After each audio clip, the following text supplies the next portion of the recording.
Last క్లాస్లో మనం quadratic equations అంటే ఏంటో నేర్చుకున్నాం. ఇప్పుడు క్వాడ్రాటిక్ ఈక్వేషన్స్కి సొల్యూషన్ ఎలా చేస్తారో చూద్దాం. ఓకే, అసలు క్వాడ్రాటిక్ ఈక్వేషన్ అంటే ఏంటి? జనరలైజ్ ఫార్మ్ ఎలా రాస్తారు? క్వాడ్రాటిక్ ఈక్వేషన్కి A X square plus B X plus C equal to 0 అని రాస్తారు. ఇక్కడ అంటే ఎక్స్ స్క్వేర్ అంటే వేరియబుల్ అంటే ఏంటి? ఎక్స్ కదా వేరియబుల్, దాని యొక్క పవర్ మ్యాక్సిమం 2 ఉండాలన్నమాట. 2 ఉంటే దాన్ని క్వాడ్రాటిక్ పాలినామియల్ ఈక్వేషన్ అంటారు. క్వాడ్రాటిక్ పాలినామియల్ ఈక్వేషన్స్కి రూట్స్ కనుక్కోవడానికి దాన్ని మనం ఈక్వల్ టు 0 చేస్తాం కదా, అలా 0 చేసినటువంటి ఈక్వేషన్ని మనం క్వాడ్రాటిక్ ఈక్వేషన్స్ అంటారు. ఓకే, సో వీటికి మనం సొల్యూషన్స్ ఎలా కనుక్కుంటారంటే చూద్దాం. ఓకే, సొల్యూషన్ కనుక్కోవడం అంటే ఏంటి? ఏ వాల్యూస్ ద్వారా ఎక్స్ యొక్క ఏ వాల్యూస్కి ఈ ఈక్వేషన్ సాటిస్ఫై అవుతుందో దాన్నే సొల్యూషన్ అంటారు. ఓకే, ఫర్ ఎగ్జాంపుల్ నేను ఒక ఈక్వేషన్ తీసుకుంటాను చూడండి. ఓకే, నేను ఇక్కడ ఈక్వేషన్ తీసుకున్నాను 2x² + 5x + 3. ఓకే, సో ఇప్పుడు నేను ఎక్స్ ఏ వాల్యూ పెడితే ఈ ఈక్వేషన్ సాటిస్ఫై అవుతుందో చూద్దాం. ఫర్ ఎగ్జాంపుల్ x = 0 పెట్టాను అనుకోండి. సో ఇక్కడ లెఫ్ట్ హ్యాండ్ సైడ్ తీసుకుంటున్నాను. Sir left hand side term ఏంటి? 2x² + 5x + 3 కదా. సో ఇక్కడ x ఉన్న ప్లేస్లో 0 పెట్టాను అనుకోండి. 2 × 0² అంటే 0 + 5 × 0 + 3. ఓకే, సో ఎంత వచ్చింది? 2 × 0 0, 5 × 0 0 + 3 అంటే 3 వచ్చింది. అంటే సాటిస్ఫై అవ్వలేదు. x = 0 అనే వాల్యూ సాటిస్ఫై అవ్వలేదు. ఇప్పుడు x = 1 పెట్టాను అనుకోండి. లెఫ్ట్ హ్యాండ్ సైడ్ వచ్చి ఏ వస్తుందో చూద్దాం. ఓకే, సో 2 × 1² అంటే 1 + 5 × 1 + 3. ఓకే, సో 2 × 1 2 + 5 + 3 అంటే ఎంత అయింది? 10 అయింది. సో ఇక్కడ 10 కూడా సాటిస్ఫై అవ్వలేదు. ఓకే, సో అంటే ఏ పాజిటివ్ వాల్యూ తీసుకున్నా కూడా ఎక్స్ బదులు ఈ యొక్క ఈక్వేషన్ మనకి సాటిస్ఫై అవ్వట్లేదు.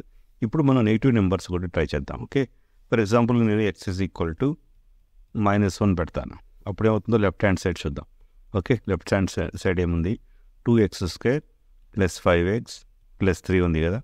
సో -1 పెడతాను. ఓకే, 2 × -1² కదా ప్లస్ 5 × -1 + 3. ఓకే, సో 2 × -1² అంటే ఎంత?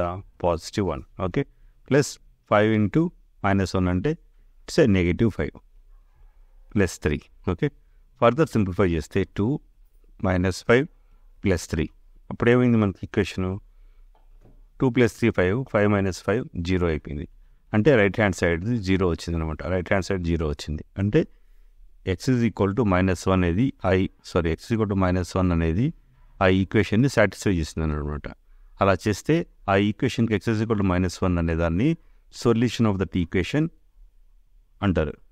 సో ఇక్కడ ఇటరేషన్స్ ద్వారా అంటే డిఫరెంట్ ఎక్స్ వాల్యూ సబ్స్టిట్యూట్ చేస్తూ ఏది సాటిస్ఫై చేస్తుందో కనుక్కోవడం కొంచెం కష్టం అవుతుంది కదా ప్రతిసారి. దానికోసం కొన్ని మెథడ్స్ అనేది డెరైవ్ చేశారనమాట. ఓకే, ఆల్జిబ్రిక్ మెథడ్స్ అనేవి ఏంటంటే 2 మెథడ్స్ ఉన్నాయి మనకి. ఆ 2 మెథడ్స్ని నేర్చుకుందాం. ఓకే, అది ఒకటి ఫ్యాక్టరైజేషన్ మెథడ్, ఇంకొకటి వచ్చి క్వాడ్రాటిక్ ఫార్ములా మెథడ్ అనమాట. క్వాడ్రాటిక్ ఫార్ములా అంటే ఒక కంప్లీట్ స్క్వేర్ చేసి మనం క్వాడ్రాటిక్ ఫార్ములాని డెరైవ్ చేస్తాం అనమాట. అది కూడా మీకు క్లియర్గా ఎక్స్ప్లెయిన్ చేస్తాను. ఓకే, సో ఇప్పుడు ఈ 2 మెథడ్స్ గురించి చూద్దాం. ఇప్పుడు మనం ఫ్యాక్టరైజేషన్ మెథడ్ అంటే ఏంటో చూద్దాం. ఓకే, సో మనం generalised form of the quadratic equation ఎలా రాసుకుంటాం? ax² + bx + c = 0 రాస్తాం. సో ఇట్లాగా ఈక్వేషన్ అడగడానికి చాలా ఎక్సైట్మెంట్గా ఉండాలి. Okay, so ax² + bx + c = 0 అనేది standard form of the quadratic equation. Okay, so దీన్ని సాల్వ్ చేయడానికి మనం ఫ్యాక్టరైజేషన్ మెథడ్ ద్వారా సాల్వ్ చేస్తాం. సో అది ఇప్పుడు ఎలా చూద్దాం. ఓకే, సో అది ఎలా చేస్తామంటే ఇప్పుడు మనకి ఈ మిడిల్ టర్మ్ ఉంది కదా bxని, ఈ మిడిల్ టర్మ్ని 2 టర్మ్స్గా స్ప్లిట్ చేస్తాం అనమాట. ఓకే, 2 టర్మ్గా స్ప్లిట్ చేసి మనం 2 ఫ్యాక్టర్స్గా చివరికి కన్వర్ట్ అవుతాయి అనమాట. అవి ఎలా చేస్తాము? మనం ఒక సింపుల్ ఎగ్జాంపుల్ తీసుకొని చేస్తే మీకు బాగా అర్థమవుతుంది. ఓకే, చూడండి, చాలా ఎక్సైట్మెంట్గా ఉంటుంది సొల్యూషన్ మీకు. చూడండి, ఒక ఫర్ ఎగ్జాంపుల్ మనం ప్రీవియస్ ప్రాబ్లమే తీసుకుందాం. అదేంటి? 2x² + 5x + 3 = 0. ఓకే, సో ఇప్పుడు మనం మిడిల్ టర్మ్ని స్ప్లిట్ చేయాలి. ఓకే, మిడిల్ టర్మ్ని స్ప్లిట్ చేస్తే మనకి కొన్ని కామన్గా తీసుకొని 2 ఫ్యాక్టర్స్గా రావాలన్నమాట. ఇలాగ మిడిల్ టర్మ్ ఎలా స్ప్లిట్ చేస్తారు అంటే ఫస్ట్ మనం x² కోఎఫిషియంట్ తీసుకోవాలి. x² కోఎఫిషియంట్ ఎంత? 2. ఓకే, సో కాన్స్టెంట్ ఎంత? 3. ఓకే, సో ఇట్లా కాన్స్టెంట్ x² కోఎఫిషియంట్ తీసుకుంటాం. ఈ రెండింటి మనం మల్టిప్లై చేస్తాం. ఓకే, సో మల్టిప్లై చేస్తే ఎంత వస్తుంది మనకి? 6 అనే నెంబర్ వస్తుంది. ఓకే, సో ఇప్పుడు మన 6 అనే నెంబర్కి ఫ్యాక్టర్స్గా రాసుకోవాలన్నమాట. 6 అనే నెంబర్స్ని ఎలా రాసుకోవచ్చు? 6 అనే నెంబర్కి ఫ్యాక్టర్స్ ఎలా రాసుకోవచ్చు. ఓకే, 6 into 1 1, సారీ 6 into 1 ఎంత 6, రైట్. అలానే 2 into 3 6. ఇంకేమైనా రాసుకోవచ్చా 6 ఫ్యాక్టర్స్? ఇంకేం రాయలేం, ఈ రెండే కదా. లేదా 3 into 2 ఆర్ హియర్ కూడా 1 into 6. ఓకే, ఇలా రాసుకోవచ్చు. సో ఇప్పుడు ఈ రెండు ఫ్యాక్టర్గా రాసినటువంటి దానికి యాడ్ చేస్తే ఈ మిడిల్ టర్మ్ వస్తుందా లేదా అని చూసుకోవాలన్నమాట మనం. 6 + 1 ఎంత 7, మిడిల్ టర్మ్ రాలేదు, ఇది 5x కాబట్టి. ఓకే, అలానే 2 + 3 ఎంత 5, పర్ఫెక్ట్ వచ్చింది. ఓకే, సో 2 into 3 చేసినప్పుడు మనకు 6 అనేది వస్తుంది, 2 + 3 చేసినప్పుడు 5 అనేది వస్తుంది అనమాట. ఓకే, ఇలాగా ఏదైతే సమ్ చేస్తే మిడిల్ టర్మ్ వస్తుందో దాన్ని మనం సెలెక్ట్ చేసుకోవాలన్నమాట. ఓకే, సో అలా సెలెక్ట్ చేసుకున్న తర్వాత ఎలా రాస్తానో చూడండి. ఇప్పుడు 2x² + 5x + 3 = 0 అనేది మన ఈక్వేషన్. ఓకే, సో ఇప్పుడు 2x², ఈ 5xని ఎలా చేస్తారంటే ఇక్కడ 2 3 వచ్చినాయి కదా ఫ్యాక్టర్స్ని, దానిగా స్ప్లిట్ చేస్తాం. Okay, so 2x + 3x split చేస్తాం, +3 = 0. ఓకే, సో ఇక్కడ చూడండి 2x 3x కూడితే ఎంత వస్తుంది, 5x వస్తుంది. అంటే ఈక్వేషన్ ఏ విధంగా కూడా మారదనమాట, బేస్ ఈక్వేషన్. ఓకే, ఇక్కడ 2 into 3 చేస్తే ఎంత వస్తుంది, 6 వస్తుంది. సో అది కూడా మనకి కావాల్సింది వచ్చింది. ఇప్పుడు మనము ఏం చేస్తామంటే ఈ రెండు టర్మ్ నుంచి కొంచెం కామన్స్ తీసుకుంటాం అనమాట. చూడు, ఇక్కడ 2x² ఉంది, ఇక్కడ 2x ఉంది. సో ఎంత కామన్ తీయచ్చు, 2 అనేది కామన్గా ఉంది ఆల్రెడీ. ఓకే, సో x² ఉంది, ఇక్కడ x ఉంది, అంటే ఒక x కామన్ తీసుకోవచ్చు. తీసుకుంటే ఇక్కడ ఒక x మిగులుతుంది, అంటే 2x into x వేస్తే 2x² వస్తుంది కదా, ప్లస్ ఇక్కడ 2x మొత్తం కామన్ వెళ్ళిపోయింది కాబట్టి 1 మిగులుతుంది. ఓకే, ఇక్కడ 1 ఉంటుంది. అలానే ఈ రెండులో వచ్చి కామన్ ఎంత తీయచ్చు, 3 ఒక్కటే కామన్ తీయచ్చు, ఇంకేం కామన్ తెలియవు. ఓకే, సో అప్పుడు ఇంకేం మిగులుతుంది, x + 1 మిగులుతుంది. ఓకే, = 0. ఇప్పుడు ఈ రెండు టర్మ్స్ చూసుకుంటే మీరు ఈ రెండు టర్మ్స్ చూసుకున్నారు, ఇదొక టర్మ్ కదా. సో ఈ రెండు టర్మ్ తీసుకుంటే ఈ రెండు టర్మ్ నుంచి x + 1 అనేది కామన్గా ఉంది. ఓకే, సో అప్పుడు నేను ఏం చేస్తాను, ఈ రెండు టర్మ్ నుంచి x + 1 అనేది కామన్ తీసుకుంటాను. ఓకే, సో x + 1 కామన్ తీస్తే ఇక్కడ ఫస్ట్ టర్మ్లో ఒక 2x మిగిలింది, ఈ రెండో దాంట్లో 3 మిగిలింది, అంటే 2x + 3 అయింది అనమాట. ఓకే, ఇలాగ మనం రెండు మల్టిప్లికేషన్స్గా రాసుకుంటున్నాం కాబట్టి దీన్ని ఫ్యాక్టరైజేషన్ మెథడ్ అన్నమాట. అంటే మనం ఇప్పుడు ఈ 2x² + 5x + 3ని ఎలా రాసుకోవచ్చు అంటే x + 1 into 2x + 3గా రాసుకోవచ్చు అనమాట. అంటే రెండు మల్టిప్లికేషన్గా రాసుకున్నాం కాబట్టి వాటిని ఫ్యాక్టర్స్ చేసాం అనమాట. బేసిక్ ఈక్వేషన్ మనం ఫ్యాక్టర్స్ చేస్తాం, అందుకే ఈ మెథడ్ని మనం ఫ్యాక్టరైజేషన్ మెథడ్ అంటారు. ఓకే, సో ఇప్పుడు 2x² + 5x + 3కి ఫ్యాక్టర్స్ ఏంటంటే ఏం చెప్తారు, x + 1 into 2x + 3 అంటారు. ఓకే, సో ఇది 0కి ఈక్వల్ అనమాట. ఓకే, ఈ టర్మ్ అనేటువంటిది 0కి ఈక్వల్. ఇక్కడ మీరు ఒకటి ఆలోచించాలి. ఓకే, ఇది 0కి ఈక్వల్ అంటే అర్థం ఏంటి, ఫస్ట్ ఈ టర్మ్ 0 అయినప్పుడు ఇది 0 అయిపోతుంది, అవుతుందా లేదా. ఇది ఎంతన్నా ఉండని, ఈ 10 ఉండని, 20 ఉండని, 100 ఉండని, ఈ టర్మ్ 0 అయింది అనుకోండి, రెండు మల్టిప్లై చేస్తాం కాబట్టి 0 into ఎనీథింగ్ ఇస్ 0 కదా. సో ఆ కేసులోనూ 0 అయిపోతుంది. అలా కాకుండా 2x + 3 0 అయినా కూడా ఇది 0 అయిపోతుంది. అంటే ఇక్కడ రెండు సినారియోస్లో ఇది 0కి ఈక్వల్ అవుతుంది అనమాట. ఓకే, ఫస్ట్ సినారియో అంటే ఏంటి, సో ఎప్పుడెప్పుడు 0 అవుతుంది అది. ఓకే, సో x + 1 = 0 అయినప్పుడు 0 అయిపోతుంది. అంటే x + 1 = 0 అంటే x ఎంత, 1 అటు పక్క పంపిస్తే -1 అవుతుంది. అంటే ఫస్ట్ సొల్యూషన్ వచ్చి x = -1 అనమాట. అంటే x కూడా -1 పెట్టినప్పుడు ఈ ఈక్వేషన్ 0 అయిపోతుంది. సో రెండోది ఏంటి, 2x + 3 = 0 కదా. అంటే 2x = 3 అటు పక్క పంపిస్తే -3 అవుతుంది. బోత్ సైడ్ 2తో డివైడ్ చేస్తే x -3/2 అవుతుంది. అంటే రెండో సొల్యూషన్ వచ్చి x -3/2 అనమాట. ఓకే, సో ఆల్రెడీ మనం ప్రీవియస్గా x -1 పెడితే సాటిస్ఫై చేసింది ఈక్వేషన్. ఓకే, ఇప్పుడు x -3/2 పెట్టి చూద్దాం, సాటిస్ఫై చేస్తుంది ఈక్వేషన్. సో మనం లెఫ్ట్ హ్యాండ్ సైడ్ ఈక్వేషన్ తీసుకుందాం, అదేంటి 2x² + 5x + 3 అనమాట.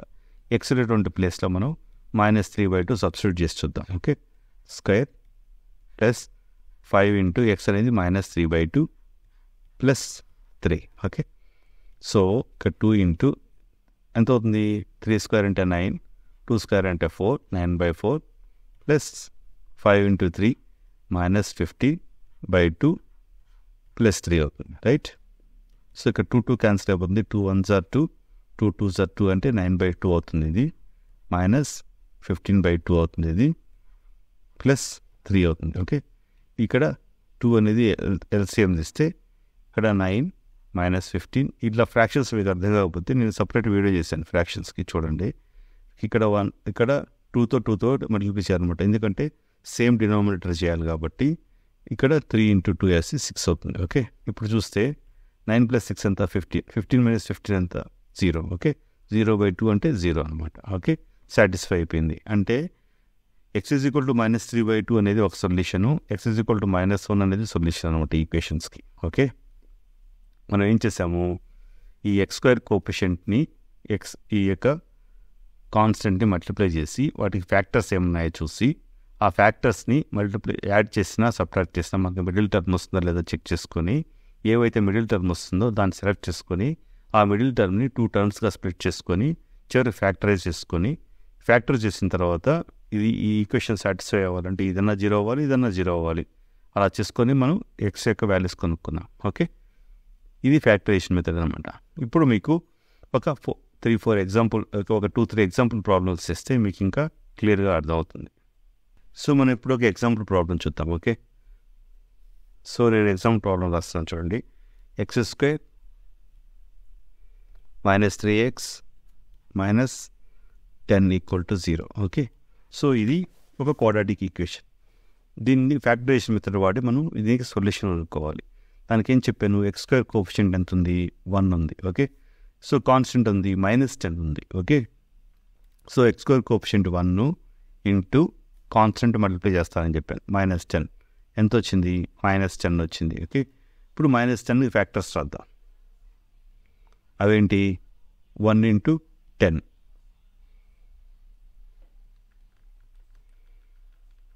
-10కి ఫ్యాక్టర్స్ రాద్దాం చూడండి ఇప్పుడు. ఓకే, సో ఒక ఫ్యాక్టర్ వచ్చి అవుతుంటే 1 × 10 అవుతుంది. ఓకే, 1 × 10 -10 అవుతుందా, కాదు. దేనికో దానికి మైనస్ సైన్ ఉండాలి కదా, అప్పుడు 10 అవుతుంది. అంటే ఇక్కడ ఫర్ ఎగ్జాంపుల్కి -1 × 10 పెట్టుకున్నాం అనుకోండి, -10 వస్తుంది. కరెక్ట్. ఓకే, సో ఇంకొక విధంగా చూసుకుంటే 1 × -10 పెట్టుకున్నా కూడా 10 వస్తుంది. ఓకే, సో ఇట్లాగా 2 సపరేట్గా అవుతాయి అనమాట.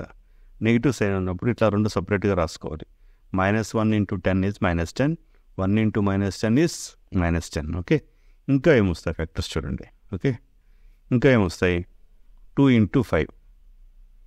ఓకే, 2 × 5 -10 కాదు, దీనికి కూడా నెగిటివ్ సైన్ పెట్టాలి. -2 × 5 -10 అవుతుంది. లేకపోతే ఇంకొకటి వచ్చి 2 × -5 అవుతుంది. సో 2 × -5 వేస్తే -10 వస్తుంది. ఓకే, ఇంకేమైనా రాసుకోవచ్చా వీటికి ఫ్యాక్టర్స్గా, ఇంకేం రాయలేం. ఓకే, అన్నీ రాసేసాం. ఇప్పుడు ఈ ఏ టర్మ్ వల్ల మనకి మిడిల్ టర్మ్ వస్తుందో చూద్దాం. ఓకే, సో ఇక్కడ 10 - 1 ఎంత, 9. మిడిల్ టర్మ్ ఎంత, -3. సో రాలేదు, రాంగ్. -10 + 1 ఎంత, -9. మిడిల్ టర్మ్ ఎంత, -3. సో ఇక్కడ కూడా రాలేదు. ఓకే, -2 + 5 ఎంత, +3. పెద్దదాని సైన్ 3 కదా, సో ఇది +3. ఓకే, మనకి -3 ఉంది ఇక్కడ, సో ఇక్కడ కూడా మిడిల్ టర్మ్ రాలేదు. సో 2 - 5 ఎంత, -3. ఓకే, వచ్చిందా మిడిల్ టర్మ్, వచ్చింది. ఓకే, సో ఇప్పుడు దీన్ని మనం ఫైనల్గా సెలెక్ట్ చేసుకోవాలన్నమాట. ఓకే, సో దీనిగా సెలెక్ట్ చేసుకుని మిడిల్ టర్మ్ స్ప్లిట్ చేస్తాను చూడండి. ఇప్పుడు x² మిడిల్ టర్మ్ ఎట్లాగా, +2x - 5x, అంతే కదా. అంటే ఇక్కడ 2x నుంచి -5x పోతే -3x వచ్చేస్తుంది. సో -10 అలానే రాసుకుంటాం యాస్టీస్గా, =0 పెడతాం. రైట్. సో ఇప్పుడు ఈ రెండిట్లో నుంచి ఎంత కామన్ తీయచ్చు, ఓన్లీ x కామన్ తీయచ్చు, ఇంకేం కామన్ తీయలేము. చూసుకోండి, x కామన్ తీస్తే ఇక్కడ x మిగులుతుంది, ఇక్కడ 2 మిగులుతుంది. సో x + 2 అవుతుంది ఇక్కడ. ఓకే, ఈ రెండిట్లో నుంచి ఏం కామన్ తీయచ్చు, 5 కామన్ తీసుకోవచ్చు, మైనస్ కూడా కామన్ తీసుకోవచ్చు. ఓకే, సో -5 కామన్ తీస్తే ఇక్కడ x మిగులుతుంది, ప్లస్ 5 2s are 10 కాబట్టి 2 వస్తుంది అనమాట. ఓకే, సో ఇప్పుడు ఈ రెండు ఈక్వేషన్ టర్మ్స్లో నుంచి ఈ టర్మ్లో నుంచి మనం x + 2 కామన్ తీయచ్చు కదా. ఓకే, సో x + 2 కానీ అక్కడి నుంచి కామన్ తీసామంటే మనం ఇంకేం మిగులుతుంది, ఇక్కడ x మిగులుతుంది, ఇక్కడ -5 మిగులుతుంది. అంటే x - 5 మిగులుతుంది అనమాట, =0. సో ఇప్పుడు ఈ టర్మ్ 0 కావాలి అంటే ఏదైనా ఎక్స్ ప్లస్ 2 జీరో కావాలి, లేకపోతే X minus 5 equal to zero అవ్వాలి. ఏదైనా ఒకటి జీరో అయితే చాలన్నమాట. అంటే ఒకటి జీరో అయితే జీరో అయిపోతుంది. So X plus 2 equal zero అంటే ఏంటి? X is equal to -2. Okay, so X minus 5 equal to zero అంటే ఎంత? ఎక్స్ ఈజ్ ఈక్వల్ టు 5 అనమాట. అంటే solution for this equation is X is equal to -2, 5. Okay, so ఈ రెండు values దగ్గర ఈ ఈక్వేషన్ జీరో అయిపోతుంది అనమాట. ఏ ఈక్వేషన్ జీరో అవుతుంది? x² - 3x - 10 అనేటువంటి ఈక్వేషన్ జీరో అయిపోతుంది. కావాలంటే మీరు రెండు సబ్స్టిట్యూట్ చేసుకుని చూడండి. ఓకే, ఎక్స్ బదులు -2 పెడితే జీరో అవ్వాలి, ఎక్స్ బదులు 5 పెడితే కూడా ఇది జీరో అవ్వాలన్నమాట. ఓకే, సో ఇప్పుడు ఇంకొక ప్రాబ్లం చేద్దాం. x² + 7x + 5√2 = 0. ఓకే, సో ఇప్పుడు ఈ ప్రాబ్లం తీసుకుంటే మనం యాస్టిస్గా మనం చేసేయండి. ఫస్ట్ x² కోఎఫిషియంట్ ఉంది, √2 ఉంది, కాన్స్టెంట్ ఉంది, 5√2 ఉంది. Okay, multiply the x² coefficient and constant అనమాట. అంటే √2 × 5√2. ఓకే, సో ఎంత అవుతుంది? 5 × √2 × √2 అంటే ఎంత అవుతుంది? ఒక 2 అవుతుంది కదా. 5 × 2 10. ఓకే, సో 10 ఫ్యాక్టర్స్ రాయండి ఇప్పుడు. ఓకే, 10 ఫ్యాక్టర్స్ ఎలా రాస్తారు? 2 × 5 రాసుకోవచ్చు, ఇంకొకటి 10 × 1గా రాసుకోవచ్చు. ఓకే, సో ఇక్కడ 2 × 2 + 5 ఎంత అవుతుంది? 2 + 5 యాడ్ చేస్తే 7 వస్తుంది. ఓకే, ఇక్కడ 10 రాదు కాబట్టి 2, 5ని మనం ఫ్యాక్టర్స్గా సెలెక్ట్ చేసుకుంటాం మిడిల్ టర్మ్ స్ప్లిట్కి. ఓకే, సో ఇప్పుడు మిడిల్ టర్మ్ని మనం ఆ విధంగా స్ప్లిట్ చేద్దాం. Okay, √2 × x². మిడిల్ టర్మ్ ఎలా తీసుకోవచ్చు? 2 + 5గా చెప్పాను కదా. So 2x + 5x + 5√2 = 0. Okay, so ఇప్పుడు ఈ రెండిట్లోంచి ఏం కామన్ తీయచ్చో చూద్దాం. ఈ రెండిట్లోంచి కూడా ఏం కామన్ తీయచ్చో చూద్దాం. ఓకే, ఈ రెండిట్లోంచి √2, ఇక్కడ x ఎటు కామన్ తీయచ్చు, √2x కామన్ తీయచ్చు. ఓకే, సో ఇక్కడ √2x కామన్ ఇస్తే ఇక్కడ x మిగులుతుంది. అంటే √2x × x ఈజ్ √2x² కదా. ఓకే, ప్లస్ ఇక్కడ 2లోంచి √2 కామన్ తీస్తే ఇంకొక √2 మిగులుతుంది ఇక్కడ. ఓకే, సో x + √2 అవుతుంది అనమాట ఇక్కడ. అలానే ఈ రెండిట్లోంచి మనం 5 కామన్ తీసుకోవచ్చు, ఇంకేం కామన్ తీయలేం. 5 కామన్ తీస్తే x + √2 అవుతుంది. Okay, x + √2 = 0. ఇప్పుడు ఈ రెండు టర్మ్స్లో నుంచి మనం మళ్ళీ x + √2 అనేది కామన్ తీసుకోవచ్చు. ఓకే, సో x + √2 కామన్ తీస్తే √2x + 5 అని వస్తుంది, అంతే కదా, = 0. సో ఇప్పుడు మనకి రూట్స్ కనుక్కోవడానికి ఏం చేయాలి? ఈ టర్మ్ అయినా 0 అవ్వాలి, ఈ టర్మ్ అయినా 0 అవ్వాలి. అంటే x + √2 = 0 అవ్వాలి. అంటే ఏంటి? x = -√2 అవుతుంది అనమాట. ఓకే, అలానే ఇంకొకటి √2x + 5 = 0 అవ్వాలి. సో √2x 5 నటు పక్క పంపిస్తే -5 అవుతుంది. సో x ఏమవుతుంది? -5/√2 అవుతుంది అనమాట. ఓకే, ఎప్పుడైనా కూడా న్యూమరేటర్లో √2 టర్మ్స్ రాస్తాను అనమాట, డినామినేటర్లో రాయము. ఓకే, దానికోసం ఏం చేస్తాం అంటే ఇక్కడ -5/√2ని న్యూమరేటర్ని డినామినేటర్ని √2తో మల్టిప్లై చేస్తాం. చేసినా ఒకటే, చేయకపోయినా ఒకటే స్టెప్, చేస్తే నీట్గా ఉంటుంది. ఓకే, సో 5 × √2 ఏమవుతుంది? 5 × √2/2 అవుతుంది అనమాట. ఓకే, సో ఇది -5/2 √2 అనేది సెకండ్ సొల్యూషన్ అనమాట. So solution for this equation is -√2, -5/2 √2. So ఇవి రెండు సొల్యూషన్స్ ఉంటాయి. సో దీన్ని ఇది 5/√2గానే వదిలేస్తే సరిపోతుంది అనమాట. ఇలా అయినా రాసుకోవచ్చు. ఓకే, వీడియో నచ్చితే మీరు లైక్ చేయండి, షేర్ చేయండి మీ ఫ్రెండ్స్ తోటి. మీకు ఏమైనా క్వశ్చన్స్ ఉంటే కామెంట్ సెక్షన్లో రాయండి. ఓకే, నేను లైవ్ క్లాస్ కానీ లేదా కమెంట్ సెక్షన్లో రిప్లై ఇవ్వడానికి ట్రై చేస్తాను. Okay, thank you for watching.